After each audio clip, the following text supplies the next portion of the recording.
একটা কোশ্চিন প্রায় আসতেছে, সেটা হলো কি সারাক্ষণ সর্দি লেগে থাকে এবং মাথা ঘোরায়। মনে হচ্ছে কথাবার্তা শুনে যে কোশ্চিন করেছেন উনি অ্যাডাল্ট, বয়স্ক।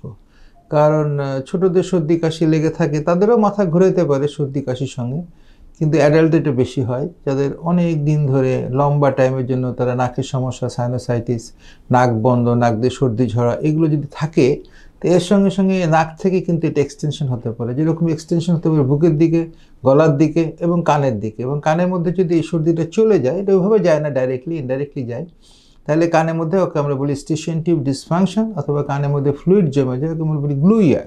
সাধারণত এটা বাচ্চাদের ক্ষেত্রে বেশি হয়ে থাকে, তবে অ্যাডাল্টদের ক্ষেত্রে এটা খুব কম যদি নেগলেক্টেড কেস থাকে।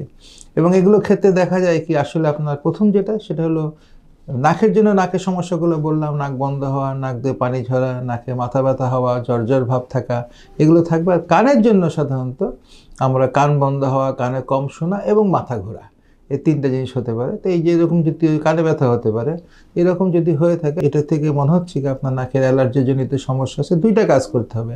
এক নম্বর কাজ হলো আপনার অ্যালার্জির জন্য চিকিৎসা করতে হবে, আর দুই নম্বর, এটা যদি ভালো না হয় তাহলে আপনার অবশ্যই নাক কান গলা বিশেষজ্ঞকে দেখায় কানটা ভালো করে পরীক্ষা করে দেখতে হবে কি কানের মধ্যে পানি জমে গেছে কিনা, এবং জমে গেলে সেভাবে অ্যাকশনে যেতে হবে। আল্লাহ হাফেজ।